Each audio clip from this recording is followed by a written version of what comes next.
It is a beautiful day on planet Earth. We are blessed to be alive. And it is another day of Dose of Did You Know with your host, myself, Danny Rocco, where intriguing, unique, inspiring individuals come to talk about love and life and how it got them to where they are today. And I am very excited about my guest. Lee, how are you today? I'm very good. Thank you. Another beautiful day here in Arizona. Well, you have much better weather. I actually had to put the heat on this morning, and I'm a little perturbed about that. So, but thank goodness I'll be in Arizona soon enough. Well, you don't have smoke in the air that has been coming from California a lot. So we've had some pretty tough conditions, and they have terrible conditions. Yeah, so true, right? So I guess it's like pros and cons to everything. We just have to appreciate where we are in our life at this moment. But before we get into this, because I'm super excited to keep talking and share with everybody kind of what you do and then moving forward of what I am going to be doing with you. But tell the world a little bit about who Lee is. I went to college thinking I was going to be a professional basketball player. And the fact is, the guys were so big and so strong, I soon realized I better really start studying because I'm not going to do this. You had the height thing going for you. Well, they didn't have a three-point shot then. I might have had an opportunity, for crying out loud, but I didn't have a three-point shot. So I'm dead meat, right? They're pushing me around like, somebody in a wheelchair. So anyway, I went into engineering, math, physics, and engineering, and then into computers, the computer software and systems. I later then went into psychology or clinical psych and theology. But so I've just, endeavored a lot of my life to study, and part of the study I've done has resulted, or all of the study I've done actually has resulted in my engineering application of what I do now with the brain. That's really fascinating. Well, first of all, you went all in. You were like, okay, basketball is not going to cut out. I am really going to go all in on the other. I'm an all-in guy. Apparently. But how you went from this whole kind of like mathematics, computers to your brain, I guess when I think about it, it kind of makes sense because our brains are such a complex machine.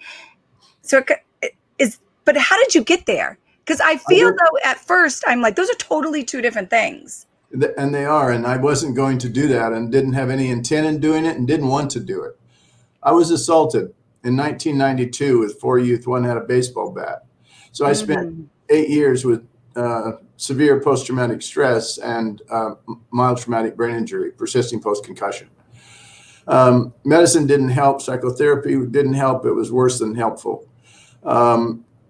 Nothing I could find would help. And so finally I started, doing what I do. We all do what we do, right? Yeah. To get by. Yes. I mean, we just do the best we can, and God help us. That's good. But what I could do was my engineering stuff. That's what I knew. And so I started looking at my brain as an engineering quest or pattern.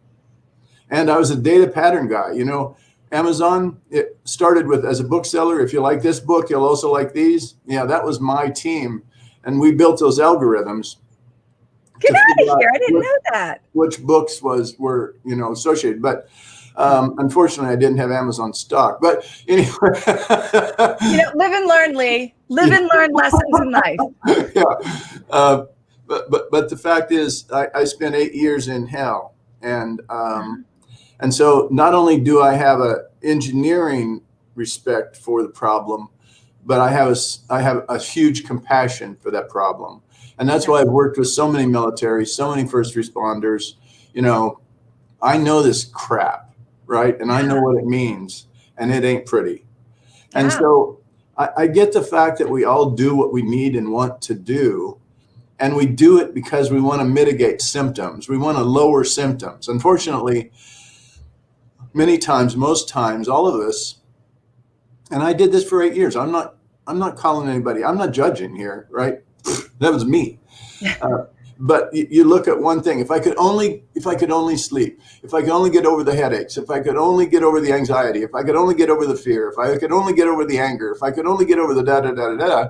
And so then what do? You tackle something that's going to get you through the anger. You tackle something going to get you through sleep. You tackle this. You tackle this. Tackle this. Mm-hmm. For crying out loud, pretty soon you got more meds on board than there are chickens in a chicken house, and you don't know up from down.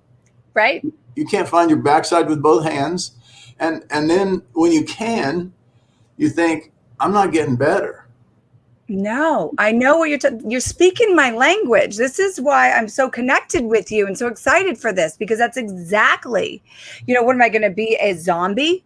But still like either feel absolutely nothing, and walk around drugged out, which my kids thought were funny because I would basically said yes to everything.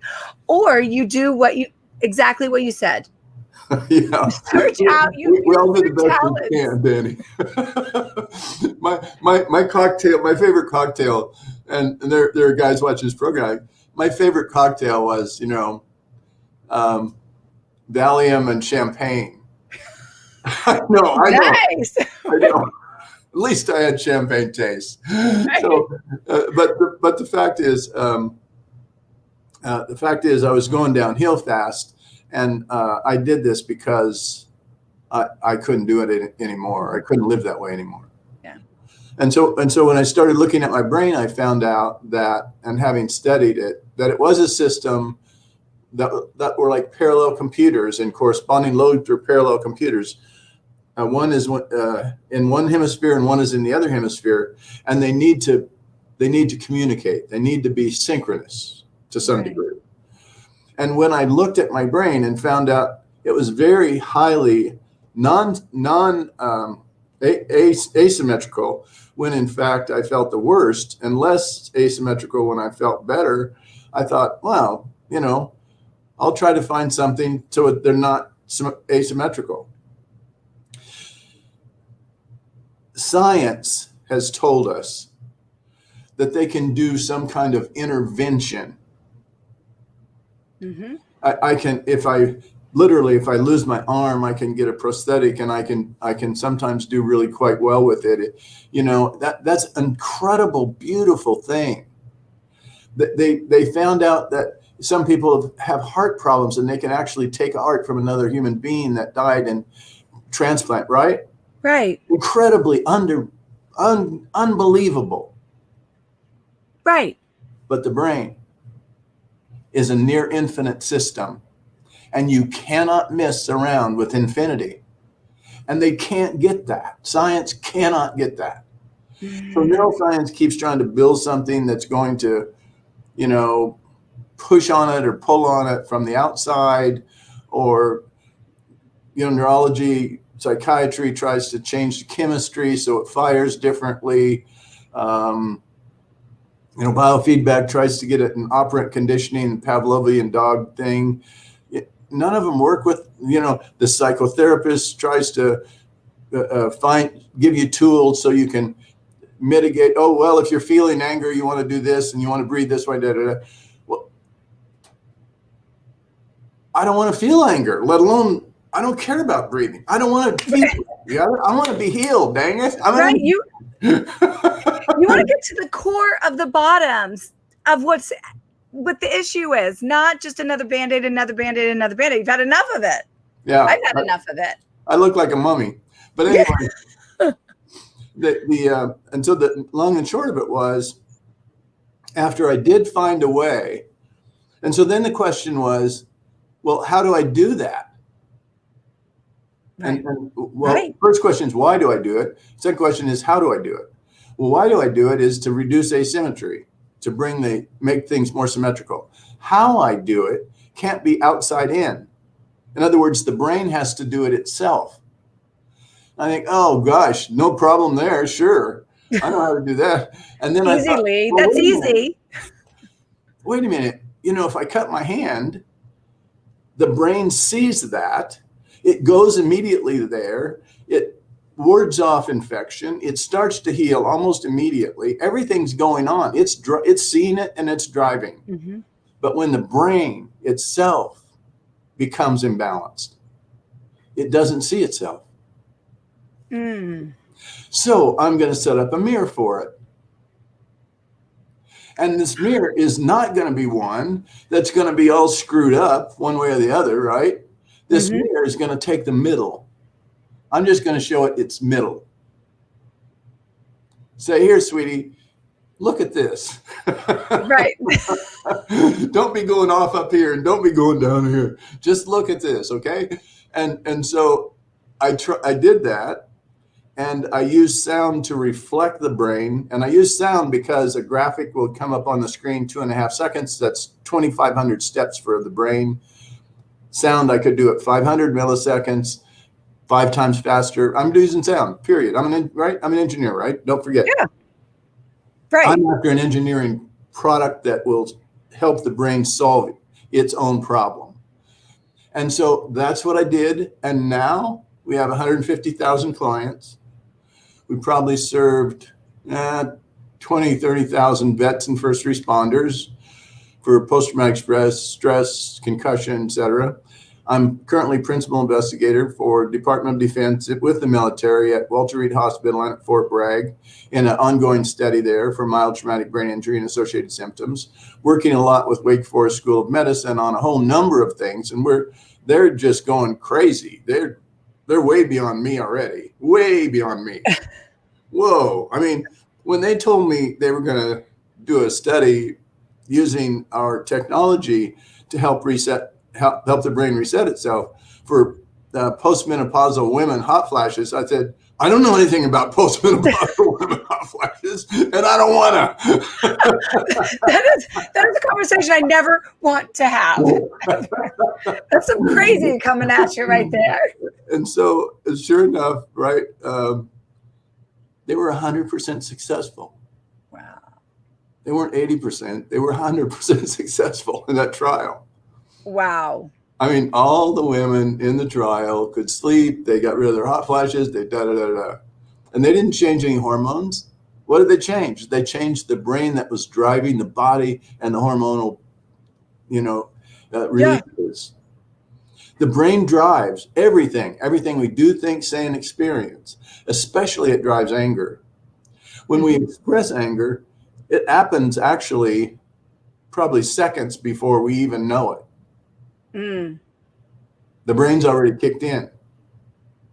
So, right. So how does this work when there's actually like pieces of your brain that are damaged, like from a concussion, from things like that? You get those scans. I am not going to talk medical at all here, very, very layman speaking, but you get these scans of your brain and there are these dark holes and they're like, that's the damaged part. And you can see where, the anger part that fires the anger is damaged. How does that work? Does the brain, when it talks to itself, heal itself? Because they do say a brain can heal itself over time. It doesn't have to stay damaged. Is that part of it, or? Maybe they're wrong. Maybe that it's not damaged. Maybe what happens because you've taken a blow at some point, let's say, is that the brain is bruised. And because it knows it's bruised, it doesn't want to, it wants to stop its own blood flow there, and let it heal. But then it can't see it can't see its function, so then it can come back after that. I see. So we've had people with severe stroke who have not been able to move their arm for 28 years. And then she had Cereset and she could move her arm. And that's like powerful. She could not understand it. And she looked at me and she said, "What happened?" And I said, "I don't know." I don't do that work. What I do is I help the brain does the work. Right. And so what we do with people is we show them their own brain. And in that process, what's super almost, somebody told me I was selling drugs. What's super almost wonderful is that you relax so deeply. Because now it's saying, oh, finally, you idiot, you gave me something I needed. And so you really do relax. And of course, guys as clients, they're pretty wonderful, because you know what almost all of them do? No. Take a nap. And I said, amen, brother. That's what you need to do. Don't worry about this. Just take a nap. You'll see my, maybe on my interview with a football player, David Diaz Infante. And by the way, David's shoulders are about, I'm not a small guy, but he's twice. I mean, he can't even, his shoulders can't barely get through my door. I mean, Christmas, you know, but he was a guy, and he was a snapper for punts and so on. So they set him up once because they were kicking from deep in their own territory early in the game. So the defenders, one guy stood him up and the other guy hit him. So to frighten him. So then the rest of the game, he would be a little jerky.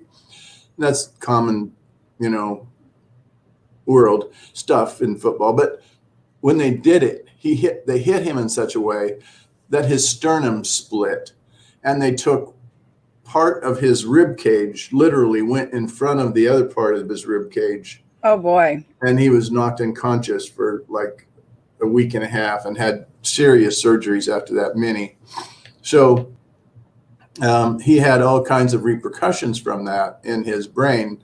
And once we had him in as a client, he took off like a rocket.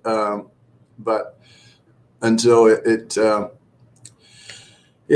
very, very good thing most of the time. Right. All of the time, we can't say it works, and we don't know why yet. But if you find a study on, let's say, sleep, if you find a study on insomnia, and that study shows 40 to 50% success rate, roughly, that's pretty good. Not for me.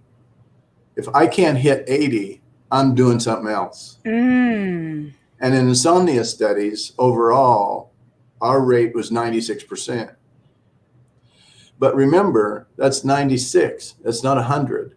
So there's still 4% of those folk who weren't successful, and we simply don't know why.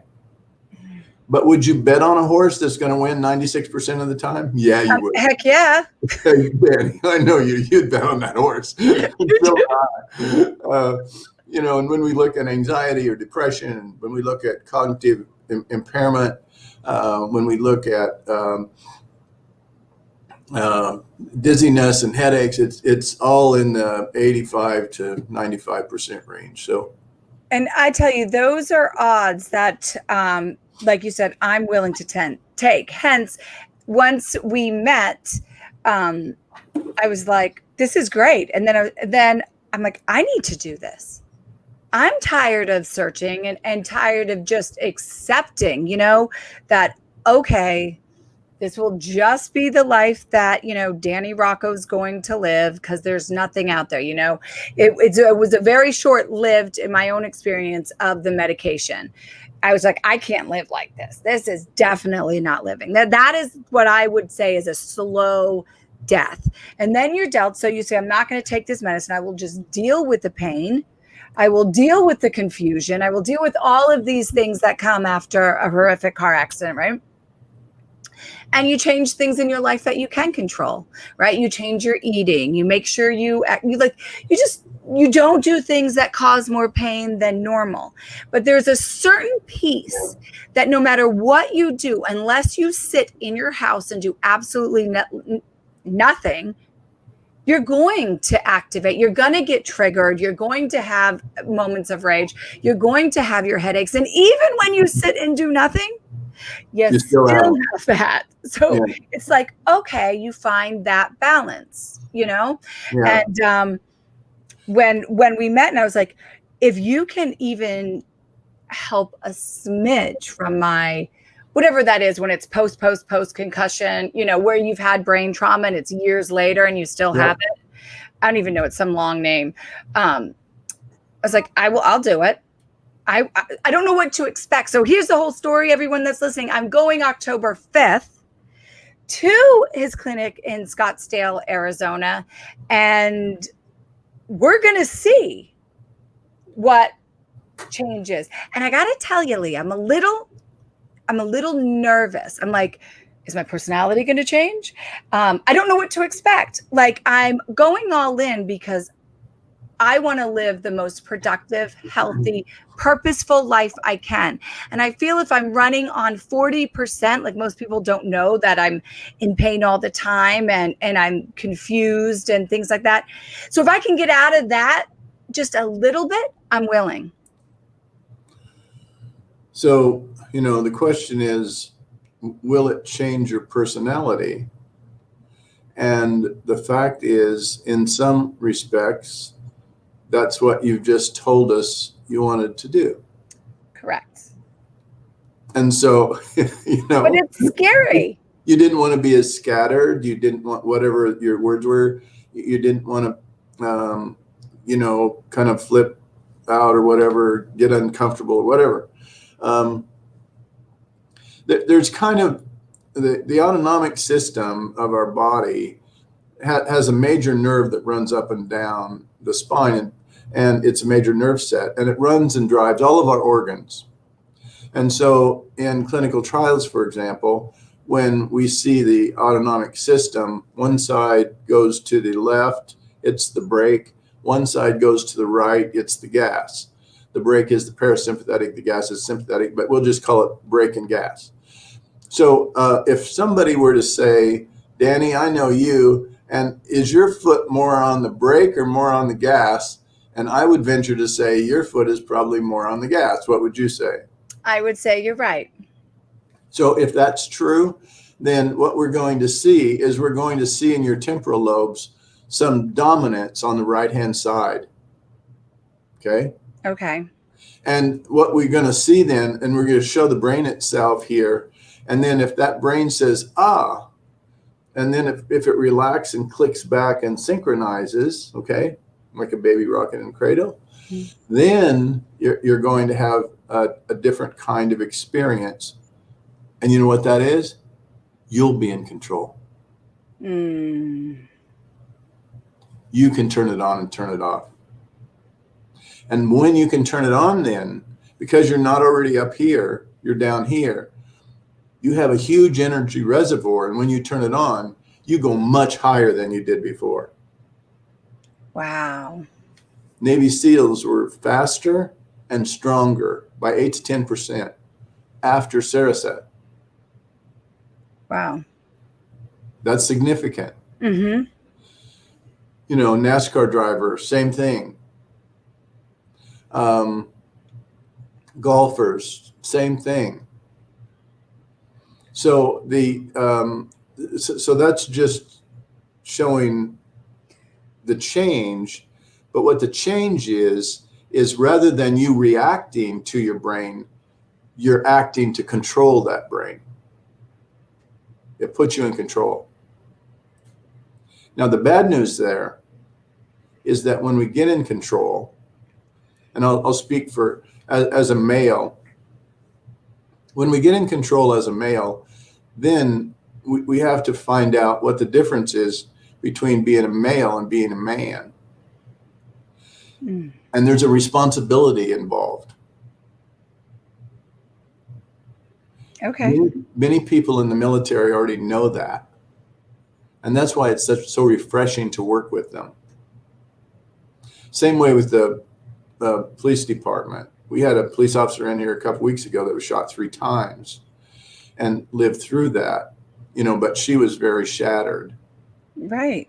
And then when she came back, she could start making decisions again.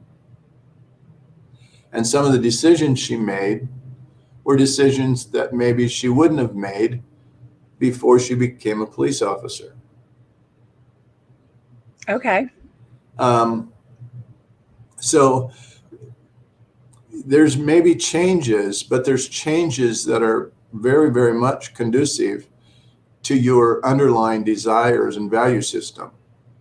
And they improve the quality of life beyond that which you could ever imagine. You could just not imagine it until you do. No, you only know what you know, and you can only imagine the things that are in your concept. So, and that, I think exactly what you said is that it's not like a fear that would stop, but it's the acknowledgement of what you just said. I think that's what I'm kind of feeling, the acknowledgement of what you said. So, some people come to us with an issue. Let's say they come to us with a tremor, or they come to us with a sleep issue, or what. And what we see when we look at the brain is very potentially something that potentially they had a concussion. And did you have a concussion? They're 58 years, 60 years old. Did you have a concussion? Oh, no, I've never had one. Oh, and then they come back the second session and they say, when I was 4 years old, a swing hit me in the back of the head and knocked me out, and they had to take me to the hospital for a few days. Was that the concussion? And I said, well, do you remember where it was? Was it on the right side in the back? And they said, yeah, exactly. How did you know that? Well, we can still see it in the brain. That's crazy. Yeah, it is. Now, we don't have to see it. We don't have to know it even. So a person that goes into any Cereset office of the 34 in the world, it doesn't matter. The technology sees it. And the technology works directly with the brain, and the person is out of the loop. Their eyes are closed. They're sitting back in a comfortable chair. So if any of the guys out there want to try this, they don't have to talk to us. They don't even have to say hello or goodbye or anything in between. All they have to do is come in, set their butt down in the chair and relax, or, go to sleep, whatever. That's all they have to do. That's it. And so we will be going through what it's like when I am there, and you can talk on, he'll be sharing about my brain and all these things. You might get scared, Lee. You might, I don't know, just prepare yourself when you start looking into this brain. Yeah, people tell me, well, if you see a brain, I said, well, if I didn't, I wouldn't be talking to you, right? Because you can't. And there's a big difference between male and female brain. A female brain works left to right messaging much faster than a male, because the corpus callosum that goes up and down the center is much more dense than a male. It's 2 to 3 times more dense. So a female, if you ever played pinball, a female brain is a pinball machine that goes boom, boom, boom, boom, boom, boom, boom, boom, boom, and a male brain goes boom, boom, boom, boom, boom, boom, boom. Interesting. We work more on one side, and it drives us nuts when she tells us, well, honey, we got to go over here. And by the way, did you know my sister had I can't stand it. Don't stop. Stop. And it's all the day's work to her. That's why the girls get together, and a guy goes there and he says, oh, give me another drink, please. I could. But here's what we have because of that. We have a female that is, in fact, more vulnerable in that way. And by that, I mean, she's 2 to 3 times as likely to get post-traumatic stress if deployed when measured in the military with 10,000 soldiers in the same deployment. Females were 2 to 3 times, 2.6 times more likely to get post-traumatic stress than the males, with doing the very same thing at the very same times. Wow. Females are over 2 as likely to get depression. They're over 2 as likely to get Alzheimer's or dementia. And so in some ways, her capability is also her vulnerability. That's always the case, always. Our greatest assets are also our greatest liabilities. And when we grasp onto that, we can live a life and see that for what it is. And then we don't get so cocky, right? Yeah. Because then we take the greatest assets and we have deep appreciation and gratitude for those. Right. But in terms of the male, though, then he does have a responsibility as a male, not to be served, but as a man, as to be a servant leader, and to take responsibility for that. And she has a responsibility too, different from a female, as a woman, to be able to see the context as well as the detail of it, and be able to steer the ship. Oh, well, let's maybe move it over this way, or let's maybe move it over that way. Yeah. Because he can't necessarily see that. Right. She makes a great leader in that regard. Wow. I'm really excited. I'm very excited for you to be able to share like live. And I always love that. Like when you can conceptually see somebody that you've known, like people know me, and then walk it through, it makes it more of a reality. Because sometimes it almost seems like a fantasy, like this is great, but is it, if you don't see it, is it real? So just then when you were talking about it's great, your eyes opened and your eyes they pop out a little bit, right? And your pupils are a little bit dilated. They're a little large, and that's because for you probably exist in a sympathetic, a gas pedal right hand side. Your engine's running all the time, right? You're at the stoplight and you're still doing 4,000 or 5,000 RPM. And so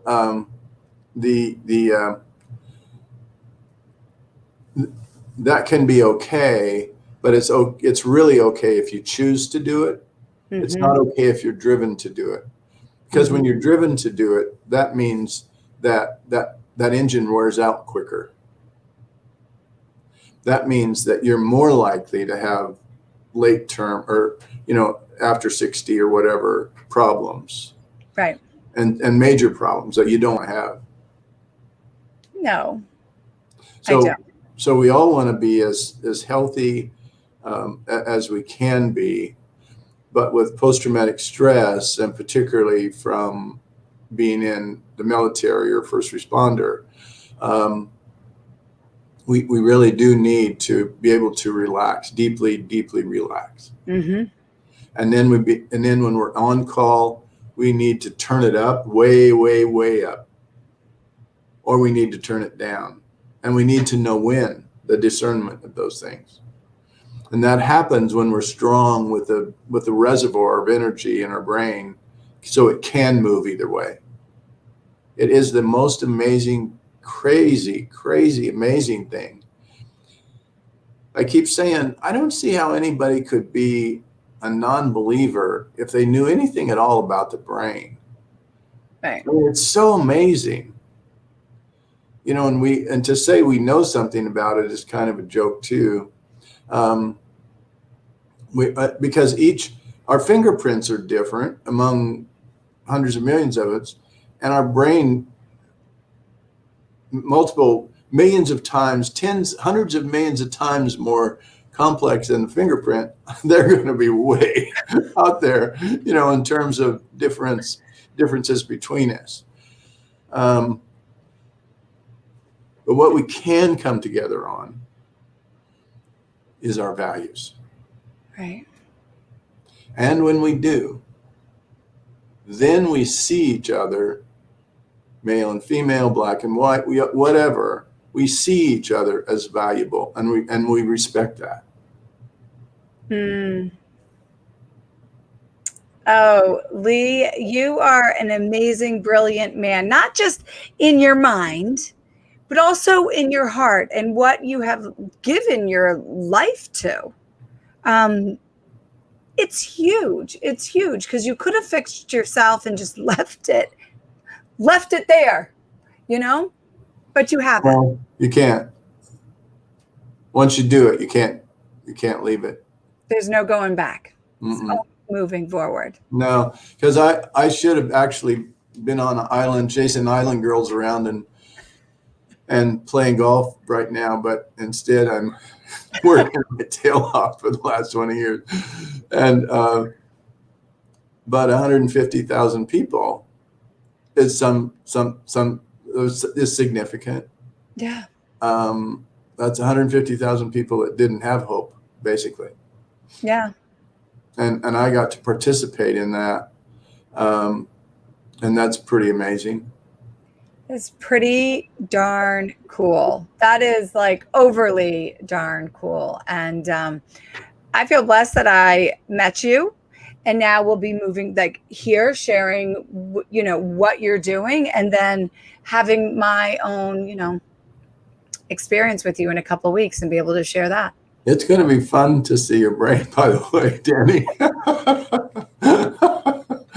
Yeah, it's going to be fun. I'm glad our technology is really fast, though, because it's going to have to be to trace your patterns. But, this will give us each something to look forward to. Like, what is yeah, the technology's evolved before we met. Yeah, it will be good. It is. So before I let you go, because we went over a little bit on the time, I ask everybody. Excuse me. That's all right. I ask everybody this question, and for you to answer it with the first thing that comes to you. In this moment right now, Lee, what does love mean to you? It's the opportunity to trust so deeply in yourself first, and your own consistency and responsibility and values, and in someone else, that you can participate with them for their highest and greatest good. Wow, you have no idea how that hit home to me. Normal, like, I'm like speechless. That's how much that hit home to me right now, what you just said to me. Oh. Yeah, that's what I think it is. Yeah, I love it. Lee, thank you so much for coming on and sharing a little bit about who you are, what you're doing. Thank you. I really appreciate it. And to everybody else out there that's watching, just remember, love hard, love true, and love proactive. Until next time, we will see you later. Take care. Thank you. Bye-bye.